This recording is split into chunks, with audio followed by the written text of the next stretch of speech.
അമ്പിയാക്കളാകട്ടെ മലക്കുകളാകട്ടെ ജിന്നുകളാകട്ടെ ആരോട് സഹായം ചോദിച്ചാൽ ശിർക്കാണെന്ന് നിങ്ങൾ പറഞ്ഞു. നേരത്തെ ഈ മൗലവി വിശദീകരിച്ച കൂട്ടത്തിൽ അദ്ദേഹം പറഞ്ഞു. എങ്കിൽ എന്റെ ഒരു ചോദ്യം, നിങ്ങൾ നേതാവായ ഷൗക്കാനി തുഹ്ഫത്തു ദാക്കിരീൻ എന്ന ഗ്രന്ഥത്തിൽ യാ ഇബാദല്ലാഹി അഈനൂനി, നിങ്ങൾ മലക്കുകളോട് ചോദിച്ചാലും ജിന്നുകളോട് ചോദിച്ചാലും ഔലിയാക്കളോട് ചോദിച്ചാലും എല്ലാം ശിർക്കാകും നേരത്തെ സമ്മതിച്ചിട്ടുണ്ട്. അദ്ദേഹത്തിന്റെ പേര് എനിക്കറിഞ്ഞു, വെള്ള ഷർട്ടിട്ടാണ് സമ്മതിച്ചിട്ടുണ്ട്. എന്നാൽ ഷൗക്കാനി ഈ ഹദീസ് വിശദീകരിച്ചുകൊണ്ട് തുഹ്ഫത്തു ദാക്കിനിൽ പറയുന്നു വഫീഹി ദലീലുൻ അലൽ ഇസ്തിഗാസത്തി ബിമൻ ലാ യറാഹും മിൻ സാലിഹിൽ ജിന്നി വൽ മലായികത്തി ബിമൻ ലാ യറാഹും എന്ന് ആ ഇബാറത്ത് ഷൗക്കാനി പറയുന്നു. അതായത് മനുഷ്യർക്ക് ദർശിക്കാൻ കഴിയാത്ത മലക്കുകൾ, അതേപോലെ സാലിഹീങ്ങളായ ജിന്നുകൾ, ഇവരോടെല്ലാം സഹായം ചോദിക്കുന്നതിന് ഈ ഹദീസിൽ തെളിവുണ്ട്.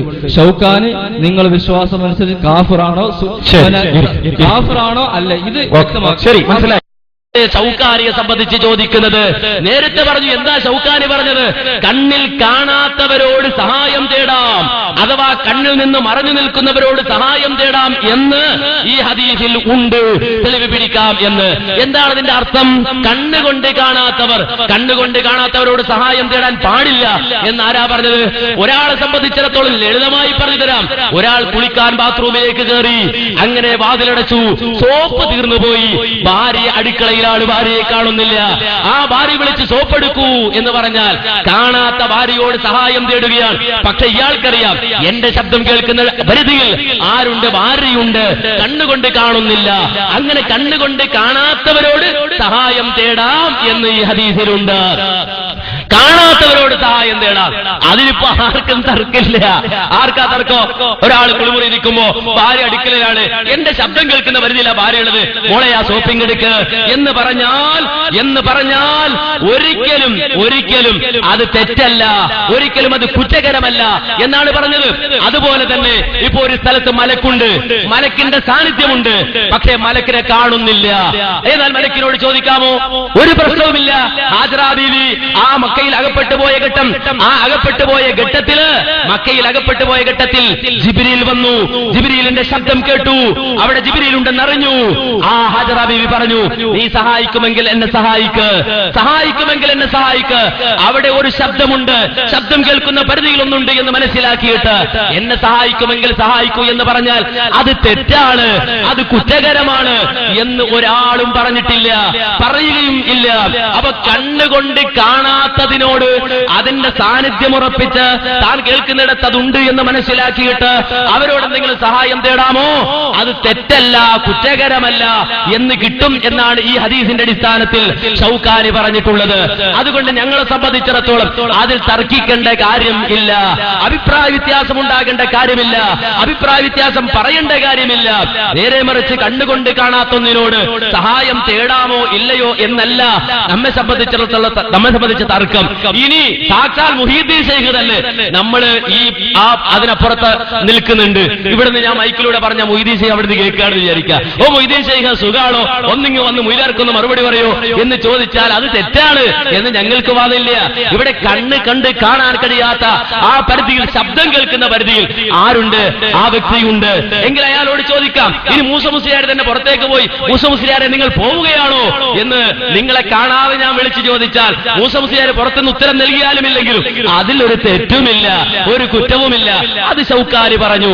എന്നാൽ ഒരു വിശ്വാസിയെ സംബന്ധിച്ചിടത്തോളം നിങ്ങളത് കേട്ട് പഠിക്കണം. ചോദ്യം ചോദിക്കാൻ മാത്രമല്ല, നിങ്ങൾ ഉത്തരം കൂടി കേൾക്കണം. ഒരു വിശ്വാസിയെ സംബന്ധിച്ചിടത്തോളം, ഒരു മുഅ്മിനായ മനുഷ്യനെ സംബന്ധിച്ചിടത്തോളം അവൻ ആരോടാ പ്രാർത്ഥിക്കേണ്ടത്?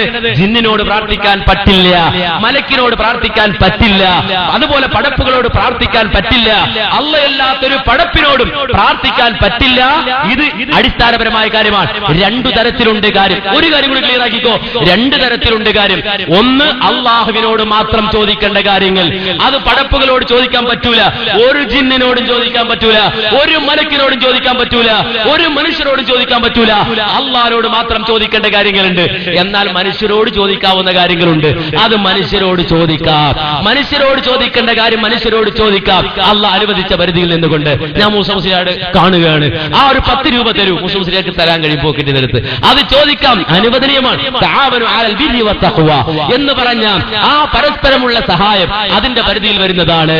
എന്നാൽ വളരെ വ്യക്തമായി നിങ്ങൾ മനസ്സിലാക്കണം, അള്ളാഹുവിനോട് മാത്രം ചോദിക്കേണ്ട കാര്യങ്ങൾ അതൊരിക്കലും പടപ്പിനോട് ചോദിക്കാൻ പാടില്ല.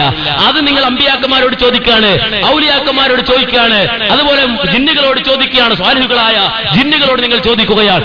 അത് ശിർക്കാണ്, അത് കുഫ്റാണ്. ഇതാണ് ഞങ്ങളുടെ വാദം. ഇത് വ്യക്തമായി മനസ്സിലാക്കണം.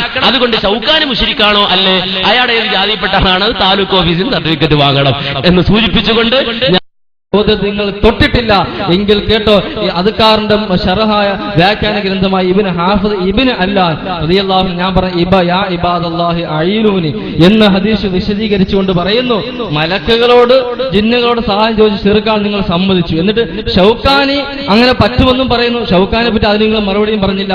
എങ്കിൽ ഇതിൽ ഔലിയാക്കന്മാരും പെട്ടു. അൽ മുസമ്മൂന ബിൽ അബ്ദാൽ, അബ്ദാലുകളായ അള്ളാഹുവിന്റെ ഔലിയാക്കന്മാരും ഇതിൽപ്പെട്ടു.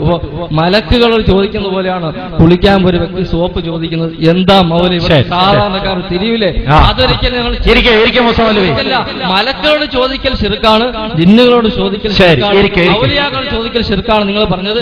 നിങ്ങൾ ഷൗക്കാന് പറഞ്ഞത് ചോദിക്കാൻ പറ്റും, ഔലിയാക്കളോട് ചോദിക്കാൻ പറ്റും. ഇബ്നു അല്ലാന്റെ ഇബാർ ഞാൻ ഉദ്ധരിച്ചു. ഷൗക്കാന് പറയുന്നു മറഞ്ഞ വഴിയിൽ കൂടി മലക്കുകൾ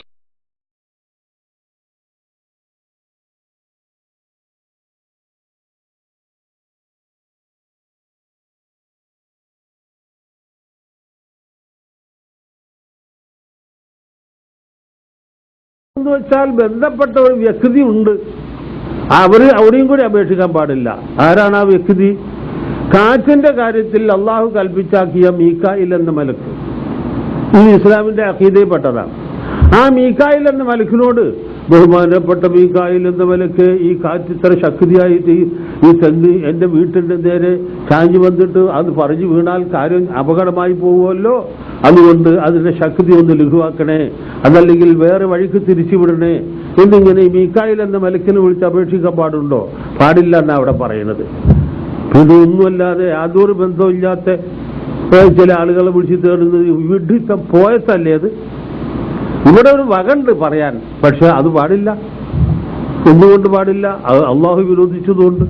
പ്രാർത്ഥന അള്ളാഹുവിനോട് മാത്രമായിരിക്കണമെന്ന് അള്ളാഹു ആവർത്തിച്ച് പറഞ്ഞിരിക്കുന്നു. ലാ ഇലാഹ ഇല്ലല്ലാഹുവിന്റെ ആശയം അതാണ്. അപ്പോൾ ഈ അപേക്ഷ ഉണ്ടല്ലോ, ഈ അപേക്ഷ അള്ളാഹുവിന്റെ മുമ്പിൽ സമർപ്പിക്കാൻ എന്താ മാർഗം? കത്തയക്കാൻ കഴിയൂല. അള്ളാഹുവിന്റെ മേൽവിലാസത്തിലൂടെ കത്തയക്കാൻ പറ്റൂല, ഫോൺ ചെയ്യാൻ പറ്റൂല, ടെക്സ്റ്റ് അടിക്കാനും പറ്റൂല, ഫാക്സും പറ്റൂല, ഒന്നും നടക്കൂല.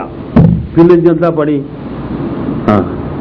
നോക്കിയിട്ട് കാണുന്നില്ല. ഭൗതികമായ ദൃശ്യമായ മാർഗം ഇല്ല എങ്കിലും നമ്മൾ മനസ്സിൽ കരുതിയത് പോലും അറിയുകയും വേണ്ടത് ചെയ്യുകയും ചെയ്യുന്ന സ്വഭാവക്കാരനാണ് അള്ളാഹു. ആ നിലക്ക് അപേക്ഷ പറയില്ലേ. അപ്പോൾ ഈ അപേക്ഷ സമർപ്പിക്കാൻ ദൃശ്യവും ഭൗതികവുമായ മാർഗമില്ല, അഭൗതികവും അദൃശ്യവുമാണ്. അതുകൊണ്ട് ആ അപേക്ഷ സ്വീകരിച്ചിട്ട് ഇങ്ങോട്ട് അതിന് വേണ്ടത് ചെയ്തു തരിക എന്നുള്ളതിനും ഭൗതികമായ ദൃശ്യമായ മാർഗമില്ല. അതും അഭൗതികവും അദൃശ്യവും തന്നെയാണ്. അതാണ് പ്രാർത്ഥന. അദൃശ്യമായ മാർഗത്തിൽ സമർപ്പിക്കുകയും അദൃശ്യമായ മാർഗത്തിൽ കൈകാര്യം ചെയ്യപ്പെടുകയും ചെയ്യുന്ന അപേക്ഷ, അതാണ് പ്രാർത്ഥന. അത് അള്ളാഹുവിനോട് മാത്രമേ ആകാവൂ, വേറെ ആരോടും ആയിക്കൂടാ എന്നുള്ളതാണ് ഇവിടെ പറയുന്നത്. അതാണ് ആരാധന.